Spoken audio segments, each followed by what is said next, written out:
Сайн байцгаана уу? Сувдаар энцэн дорж подкастын шинэ дугаар эхэлж байна. Сонсогчдоо энэ өдрийн мэндийг хүргэе. За бид нэр энэ дугаар дээр үргэлжлүүлэн нойрны талаар ярих бөгөөд Matthew Walker тарих судлаач эрдэмтний Why We Sleep гэдэг номон дээр бичигдсэн судалгаа дүгнэлтэд үндэслээд үндсэн 4 сэдвээр ярина. Эхнийх нь нойргууд л бидний сэтгэл зүйд үзүүлдэг нөлөө. Амиа орлолт болон донтолтод хэрхэн нөлөөлдөг тухай. Дараа нь нойр дутуу жолоо барихгүй байх шалтгаанууд. Дараа нь нойр ба суралцах ой санамжийн талаар. Хамгийн сүүлд нь нойр ба эрүүл мэнд гэсэн үндсэн сэдвээр энэ номноос монголчуудад хэрэгтэй гэсэн мэдээллийг төвөрлж бэлтгэлээ. За тэгээ энэ бол бүх насны хүмүүст хэрэгтэй ач холбогдолтой мэдээлэл учраас хайртай дотны хүмүүстэй та бүхэн сайн хуваалцаарай. Эхний сэдвээрээ сэтгэл зүйд үзүүлэх нөлөө. Тэгэхээр хүн төрөлхтнийг бусад амьтнаас ялгах хамгийн гол онцлог нь хүний тархины урд хэсэг бөгөөд frontal lobe гэж нэрлэгддэг энэ хэсэг нь нийт тархины 40%-ийг эзэлдэг бөгөөд бидний сонголт хийх, суралцах, хүсэл эрмэлзэл, шинээр бүтээх, анхаарлаа хандуулах, таамаглал дэвшүүлэх, төлөвлөх, шийдвэр гаргах, сэтгэл хөдлөлөө удирдах гэх мэттэй хүнийг амьтнаас ялгадаг маш олон үйл ажиллагааг хариуцан ажилдаг тархины гүйцэтгэх захирал гэж хэлж болох чухал хэсэг юм. Тэгэхээр энэ frontal lobe буюу энэ тархины CEO-тэй хослон ажилдаг хүний сэтгэл хөдлөл хариу үйлдэлийг тодорхойлж байдаг тархины хэсэг нь өөрөө тархины дунд хэсэгт байдаг. Тэгээ баруун зүүн тархинд аль алинд нь хосоороо байж байдаг амигдала гэх юм жижигхэн боловч маш хүчтэй бүтэц байдаг. Энэ амигдала гэдэг бүтцэн хэсэг нь өөрөө мэдрэхүүгээс ирэх мэдээллийг хүлээж аваад аюул занал руу эсвэл ашиг туштай зүйл үү гэдгийг нь тодорхойлдог байна. Хэрвээ аюул занал гэж үзвэл булчирхаануудад дохио сигнал өгч адреналин, кортизол гэх мэт гормоныг ялгаруулан хүнийг зүхт, тэмц эсвэл нуугад гэдэг хариу үйлдэл хийхэд хүргэдэг байна. Харин аюулгүй тустай үйл явдал гэж үзэх юм бол аз жаргалын, эерэг сэтгэл хөдлөлийн даавар гормоныг ялгаруулан бидэнд эдгээр сайн сайхан сэтгэл хөдлөлийг мэдрүүлдэг байна. Тэгэхээр зөвхөн мэдрүүлээ зогсохгүй бидний хариу үйлдэлийг энэ амигдала гэдэг жижигхэн хэсэг нь өөрөө тодорхойлдог байна. Гэтэл доктор Матьюгийн багийнхан судалгаа хийгээд насан турсан эрүүл залуучууд дээр судалгаа хийгээд тэдний 2 бүлэгт хуваасан байгаа. Эхний бүлгийг шөнийн турш унтуулахгүй сэрүүн байлгаад нөгөө бүлгийг нь болохоор шөнө хэвийн 8-аас 9 цаг унтуулсан байгаа. Тэгээ маргааш нь 2 бүлгийн хүмүүст тархины үйл ажиллагааг нэм хэмжих багц зүйлгэж агаад 100 орчим зургийг үзүүлсэн. Эдгээр зургийг нь агуулгах нь зүгээр энгийн зургнаас эхлүүлээд байшин шатж байгаа, хорт могоонд хатуулгаж байгаа гих мэт онцгой таагүй илэрхийлэмж бүхий ингээд зураг хүртэл ингээд үзүүлээд тэгээд тархийг нь хэрхэн ажиллаж байгааг хэмцэн байгаа хгүй харьцуулж хэмцсэн. Тэгээ үр дүнд нь ямар хариу гарсан гэхээр шүн нойргоо хонсон бүлгийн хүмүүсийн 60 гаруй хувь нь зургуудын агуулгад маш хүчтэй хариу сэтгэл хөдлөл үзүүлсэн. Тэгээ нойртой хонсон бүлэг нь болохоор эсрэгээр яасан гэхээр сэтгэл хөдлөлөө удирдах зургуудад нэг төдийлөн хариу үйлдэл үзүүлээгүй буюу тархин доторх амигдала гэдэг хэсэг нь төдийлөн идэвхтэй ажиллаагүй гэсэн үг. Тэгэхээр үүн дээрээс ямар дүгнэлт хийсэн бэ гэхээр MRI гэдэг аппаратаар дахиж гүнзгийрүүлж ингэж тархины үйл ажиллагааг хэмжиж агаад бидний логик сэтгэлгээ сэтгэл хөдлөлөө удирдах чадварыг өгдөг тэр тархины frontal lobe гэдэг хэсэг нь нойргуудлын нөлөөгөөр сэтгэл хөдлөлийн хариу үйлдэлийг үзүүлэгч амигдалагаас ингээд хоорондынх нь холбоос сулардаг болохыг нотолсон. Гэтэл энэ хоёр бол жирийн үедээ бол хоорондоо маш их нэгт холбоотой ажилладаг хэсгүүд байхгүй юу? Тэгээд хэрв тархины урд хэсгийг сэтгэл хөдлөлийн тоормос гэж үзвэл амигдала гэдэг нь өөрөө сэтгэл хөдлөлийн хааз гэсэн үг байхгүй. Тэгэхээр нойргүй байх нь бидний сэтгэл хөдлөлийг ямар ч тоормосгүй буюу дан ингээд маш хурдтай хаазаар явахын нөхцөлийг бүрдүүлдэг гэсэн үг. Тэгэхээр энэ нойргүй бидний сэтгэл хөдлөлд ямар аюултай нөлөө үзүүлдгийг үүн дээрээс харж болохоор байна. Тэгээ хамгийн аюултай нь болохоор хүн нойргүйдэх үед сэтгэл хөдлөлийн хариу үйлдэлүүд нь яадгийн гэхээр сэтгэл хөөрөл болон сэтгэл гутралын хоёр туйл руу богинохон хугацаанд хүчтэй савладаг яг л ийм дүүжин шиг нааша цаашаа ингээд нэг бол хямраал нэг бол гутраад ингээд савлаад идэг гэсэн. Тэгээд гинт одоо төвчээр алдаад ууралж уцаарлаа, сохтун хүн шиг тархитлагын дүнгтэл яагаад байгаа нь мэддэхгүй болоод тэгэл маш сүрэг юм байжсна гинт л уярч хайлаад л хайрлаад л ингээл хоёр тишээс савлаад идэг байна шүү дээ. Тэгэхээр үүн дээрээс ингээ харахад те монголчууд бид ингээ нөгөө нэг нойргууд л маш их болцсон шүү дээ. Тэгэхээр энэ нь өөрөө эргээгээд монголчууд бидний сошиал дээр гаргадаг түгээмэл зан төлөв болох нэг бол ингээл нийтээрээ нийлээл одоо ямар нэгэн хүн рүү ч юм уу ямар нэгэн зүйл рүү дайрж давтлоо элдв муу муха комент хүчээл үзэн ядаал эсвэл бол ингээл нийтээрээ те ямар нэгэн пост руу комент руу хүн рүү хандаал уянгалал нус нулимс унгаагаад ингээд идэгий одоо үндсэн шалтгаан байж болох юм байна гэж би яг энэ хэсгийг уншиж агаад ингэж ойлгосон юм аа.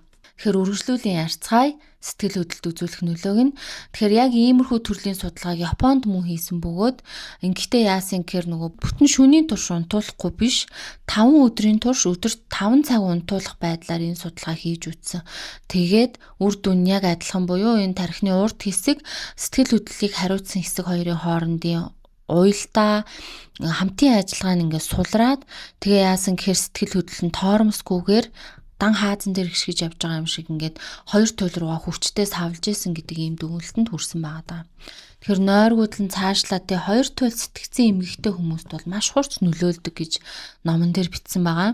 Хоёр туйлд эмгэгтэй хүмүүсийг нэг шөнө унтуулахгүй байхад шинж тэмдэг нь илүү хурц болж эхэлж исэн гэж байгаа. Гэтэл эсрэгээрээ сайтар унтуулж амраахт нь зөвхөн хоёр туйл сэтгцэн эмгэг гэлтгүү те ер нь бүх төрлийн сэтгэл готрол сэтгэл төвшөлт амиа орлого хийсэн хүмүүс тэгээ нөгөө пост traumatic disorder гэж яриад байдаг PTSD те шизофрен гэх мэт өвчтөе хүмүүсийн нөгөө нэг шинж тэмдгүүд нь багассан гэж байгаа хгүй нойрон сайжраад эхлэхээр тэгэхээр нойргуудлын сэтгэл зүйд үзүүлэх хамгийн таагүй нөлөө нь те бид нэр ойлгохтой ингэдэг шүү дээ нойргүй яваад хар зүгээр л хүн ингээл хүчтэй сөрөг сэтгэл хөдлөлд автаад байдаг гэж боддог байсан бол энэ нь эсрэгээрээ те нөгөө хоёр туйл руу савлахтаа сүрэг дээрээ төвлөрсөн байхдаа өөрийгөө буруу зүрэн үнэлэх хит түргэн шийдвэр гаргах за тэрэн дотор нөгөө амиа орлох ингэчээ тэгцээ гэдэг нөгөө нэг огцом гинтийн хариу үйлдэлүүдийг маш ихсэгдэг гэдэг ийм дүгнэлтийг гаргасан байгаа байхгүй. Тэгээ одоо жишээлбэл өсвөр үеийнхний хувьд үхлийн 1-р шалтгаан автосл байдаг бол 2 дахь шалтгаан амиа орлолт байдаг гэж доктор Матью бичсэн байгаа. Энэ магадгүй барууны орны судалгаа байх. Тэгтэл энэ амиа хорлолт гэдэг энэ сонголтыг энэ нөгөө хүн маш хүчтэй сөрөг сэтгэл хөдлөлд автцсан буюу импульсив байхдаа гаргах магадлал маш өндөр байдаг гэдгийг доктор Матью бичсэн маа. Тэгээд ер нь бол бас нөгөө энэ дан ганц те өсвөр үеийнхэн гэхгүй шоронд байгаа хүмүүс хүртэл ингээд нөгөө нойрыг нь багсгаад ингээд зан авирыг нь ажиглангууд те бусдыг хүчрхийлэх, бусдыг дээрлэх нөгөө бүлий гэдэг байгаа штэ. Тэгээд ийм зэрлэг балмууд ааш гаргах байдал нь илүү өссөн гэж байгаа. Тэгэхээр үүнээс гадна те сэтгэл хөдлөлийн дээд зэгт очсон байхдаа саяны ярьсан бол дандаа нөгөө сөрөг туйл дээр хүрсэн байхдаа хийдэг үйлдэлүүдийг бичсэн бол сэтгэл хөдлөлийн дээд зэгт очсон байхдаа буюу нөгөө эрэг дээд туйлд нь очсон байхдаа бас л ямар ч тоормосгүйгээр хит баясаж хөөрөх импульсив буюу нөгөө бодлогогүй болох гой сайхан мэдрэмжид хит цочмог хүлээж авч хандах ийм хандлагатай болдог байна. Цаашлаад энэ нөгөө нэг яг ийм импульсив байхдаа ийм мани гэдэг штэ тий одоо ийм хит сэтгэл хөөрөлд автцсан байхдаа хийсэн зүйлсээс хэтрүүлэн таашаал авах. Тэгээд энэ авсан таашаалдаа донтох гэх мэт асуудлыг үүсгэдэг. Тэгээ нөгөө нойргуудлын донтогчдын нийтлэг шинж тэмдэг байдаг гэж энэ бичсэн байгаа даахгүй. Тэгэхээр хэрвээ нойргуудж байгаа бол те бид нэр гар утас, таймх, арх, мөрийтэй тоглоом гэд ер нь хүмүүсийг донтуулдаг бүх юмд донтох эрсдэл өсөх нь байна манайхаа. Жишээлбэл нойргүй байж захтаа нойргуудаа зовоод байж захтаа нөгөө гой сайхан контент үзчихэнгу түүнээс хойш ер нь л ингээл нойргуудаа л эхлэхээр бүр илүү их нөгөө утсаа ухах гэдэг болдог ч юм уу те ийм нөлөөлөл үзүүлдэг гэсэн үг байхгүй юу. Тэгэхээр нойргуудлын сэтгэл зүйд үзүүлдэг одоо хамгийн том сөрөг нөлөө нь зөвхөн л ийм сэтгэл гутраадаг, ийм сөрөг мэдрэмжинд аваачдаг, унгаадаг бус те харин ч эсрэгээрээ сэтгэл хөөрөл борлон сэтгэл гутралын хоёр туйл руу богино хугацаанд савчуулдаг нь хамгийн хамгийн том сөрөг нөлөөнө гэсэн байгаа байхгүй яа. Тэгэхээр энэ хоёр туйл дээр байхдаа бид импульсив байдлаар нөгөө хит хөөрөлтэй байдлаар ухамсаргүй байдлаар бодлогогүйгээр буруу зүрх сонголт хийхийг нь ихсэгдэг гэсэн үг. За дараагийн хэсэг рүү ороход бол нойр ба жолоо гэсэн байгаа юм. За тэгэхээр нөгөө нойргууд л биднийг маш олон аргаар өвхөлт хүргэж болгоч те хамгийн дүт арга нь нойр муутай жолоо байр харга гэдэг номон дээр бичсэн байгаа байхгүй. Тэгэхээр Америк улсад л цаг тутамд нэг хүн нойрмоглж жолоо байрсны улмаас автослоор нас бардаг гэж байгаа. Тэгээ нойрмоглж жолоо байрах нь ерөнхийдөө бол хоёр төрөлтэй байна. Нэг нь бүр ингээд 24 цаг нойргүй явангуут нөгөө жолоон дээр унтаад өгөх те. Энэ нь бол харьцангуй бага байдаг гэж байгаа. Гэтэл ихэнх нөгөө ихэнх асуудлыг үүсгээд байгаа нь өөрөө microslip гэж нэрлэгддэг. Анхаарлаа түр зур алдах энэ үйл явцыг хэлж байгаа байхгүй. Тэгэхээр одоо жишээлбэл урт хугацааны турштай өдөрт 7-6-аас бага цаг унтдаг хүмүүст ихэвчлэн энэ microslip гэдэг буюу энэ түр зур унталт энэ тохиолддог байна. Тэгээд микро унталт нь болохоор хүн архаг ядралтаасаа болоод ингээд зөвхөн харааны бус тархин унтаад асахыг хэлж байгаа байхгүй. Тэгэхээр ингээд бид нэр жишээлбэл 30 км/цагтай явж байхад те нэг 2 секунд нүдэн ханаад нэхэд шууд эсрэг урсгал руугаа орцсон байх магадaltaй байдаг. Гэтэл 60 км/цагтай ингээ явж байгаа хүнд бол те нөгөө ингээд автослоор микро унталтаар нас барахад тийм 10-15 секунд юусэн эргүй. Өөртөө 2 секундын дотор л биднийг өхөлт хүрэхэд хангалттай байдаг гэдгийг энэ судалгаанууд тооцоод гаргаад ирсэн байгаа байхгүй. Тэгэхээр хүн 24 цаг унтахгүй явхад нөгөө микро унталт нь зөвөр энгийн нойртой явж байгаа хүнтэй харьцуулахад 400% ихссэн байдаг бол одоо 6 өдөр дараал нь 4 цаг унтахад яг энэ 24 цаг унтаагүй юм шиг ийм хэмжээний микро унталттай болдог гэж байгаа. Тэгээд энэ микро унталт нь ингээд өсөхдөө бол тэ арифметик прогрессор өсдөггүй геометр прогрессор өсдөг. Юу гэсэн утгатай юм гэхээр одоо бид нэр 12 өдөр дараалаад унтахгүй бол 48 цаг нойргүй явсан юм шиг болдог гэж бодож байгаа. Гэтэл энэ 11 өдөр дараал нь 4 цаг унтахад л 2 шөнө дараал унтаагүй юм шиг болдог буюу бүр ингээд илүү одоо энэ явах тусмаа энэ нөгөө нэг 6 дээр нэмэх нь 6 штэ 6 дээр нэмэх нь 5 нэмэх нь 4 магадгүй ингээд бүр буураа яваад идэг гэсэн үг байхгүй. Тэгэхээр энэ бол маш аюултай тоо. Тэгээд энэ нойргүй нөгөө алс холын замд машин тэрэг их жолооддаг хүмүүс бол ингээд заавал нойр саа авч унтчихээж замдаа гарахыг бол ер нь олон улс шаардсан юм билээ. Тэгэхээр манайхан ч гэсэн 100 нөгөө аялал зугаалгаар маш их яваад одоо согтууруул ундаа хэрэглээ ч юм уу нойр дутуу хонжоо маргааш нүглөө зам дээр гараа явдаг штэ. Энэ бол маш аюултай үйлдэл гэсэн үг. Тэгэхээр нойргуудлаас болоод микро унталт хийж байгаа хүн өөрөө тэр микро унталт хийгээд байгаа анзаарагдгүй тийм богино хугацаанд тийм анзаарамдамгүй болоод өнгөрдөг үйл явц гэсэн. Тэгэхээр иймд эргэн тойронд ч нойр дутуу байж жолоо барих гэж байгаа хүн байгаа бол альва эрсдлээс өөрсдийгөө болон одоо эргэн тойрны хайртай хүмүүсээ хамгаалan дараах үйлдэлийг хийгээрэй. Тэр нь юу юм гэхээр power nap гэж нэрлэгдэх 30-60 минутын богино унталт байхгүй. Тэгэхээр энэ машинаа ингээд замын хажууд тавьж агаад 30-60 минут суудал дээр унтаад авч байгаа. Хэдий power nap буюу одоо богино хугацааны унталт ч тэр одоо кофеин, кофе одоо янз бүрийн тийм бэлтгэлүүд ч тэр хүний нарийн төвхтэй үйл ажиллагаанууд болох одоо энэ суралцах, ой санам, шийдвэр гаргах зэрэг үйл ажиллагааг сайжруулахгүй ч гэсэн ядаж ингээд замын хажууд машинаа зогсоож жагаад 30-60 минут унтаад авахд хүний анхаарал төвлөрөл хамаагүй сайжирдаг, самбаачлах чадвараас хамаагүй сайжирдаг гэж байгаа хгүй. Энэ ядаж л бидний амьд үлдэх осол хийхгүй байх магадлалыг хамаагүй өндөр болгоно гэсэн. За тэгэхээр бүтэн шөнийн нойрыг тэгтээ гүйцэх юм юу ч байхгүй гэж одоо ингээд энэ эрдэмтэн бол ингээд бүлэг болгондоо онцолж хэлж байгаа хгүй. Ердөө унт гэдэг зөвлөгөөг л өгдөг. За дараагийн сэдв рүү оръё. Нойр ба суралцах бай. Тэгэхээр бидний энэ нөгөө ой санамжийг яг л компьютер шиг богино хугацааны ой санамж, урт хугацааны ой санамж гэж бидний тархинд байдаг юм байна. Тэгэхээр өдрийн турш бидний үдсэн туулсан сурсан бүхэн бол ингээд богино хугацааны ой санамжийн төвд хадгалагддаг. Гэвч түүнийх нь багтаамж хязгаарлагдмал. Тэгээ бид нэр шүн унтж явах явцад яадаг вэ гэхээр нөгөө тархины долгион молон тодорхой түвшинд очиод хэрэггүй одоо нөгөө файлуудаа устгаад хэрэгтэй файлуудаа урт хугацааны тэр ой санамжийн төв рүү илгээгээд тэгээд бид нар маргааш өглөө босч ирэхэд санах ёстой юм а санаад мартах хэрэгтэй юм уу? Мартаад босч ирдэг. Ингэх тоолонд яадаг юм гэхээр бидний богино хугацааны ой санамжийн сав нь цэвэрлэгддэг бөгөөд шинэ мэдээлэл хүлээн авах сул зай гардаг гэсэн. Тэгэхээр иймд чухал их хэмжээний мэдээлэл авах гэж байгаа үедээ урд оройн сайтар унтах нь өөрөө бидний суралцах чадварыг 20%-аар харин одоо тухайн мэдээллийг авсан оройноо сайтар унтах нь одоо энэ суралцах чадварыг 40 хүртэл хувиар өсгдөг гэдгийг Матью Вокерийн болон түүнээс өмнөх энэ нойрны эрдэмтэд судлаад баталсан байна. Тэг үүнд хамгийн гол нь бүтэн 8 цаг унтах нь чухал байгаа. За үүнийг тайлбарлах юм бол маш нарийн тайлбар болно. Гэхдээ ганц зүйлийг тогтоогоо. 8 цаг унтчихэж хүн саяны 20-40 гэдэг энэ сайхан үр дүнгуудыг гаргана гэж тогтоогоо авчих. Тэгээд одоо жишээлбэл шалгалтанд бэлдээд 24 цаг нойргүй явсан оюутнууд төр судалгаа хийхэд те нойргүй яваад 2 бүтэн өдөр нэг шөнө дараалаад хичээлээ хийчээд тэгээд дараа нь ингээд үргэлжлүүлээд 2 шөнө бүтэн нойртой явсан байсан ч гэсэн хамаагүй энэ бол нөгөө зүгээр ингээд хэвийн бүтэн нойртой өдөр болгон орой болгон унтаад яваад байгаа хүмүүстэй харьцуулахад суралцах чадвар нь 40% бага байгаа байхгүй. Тэр ердөө л нойроо битгий алт гэдэг ганцхан зөвлөгөө. Тэгээд чухал шалгалтанд бэлтгэж байгаа бол оюутнуудад зөвлөмж өгье. Юу гэхээр шалгалтаасаа 4 хоногийн өмнөөс эрчимтэй бэлдэж эхлэх хэрэгтэй.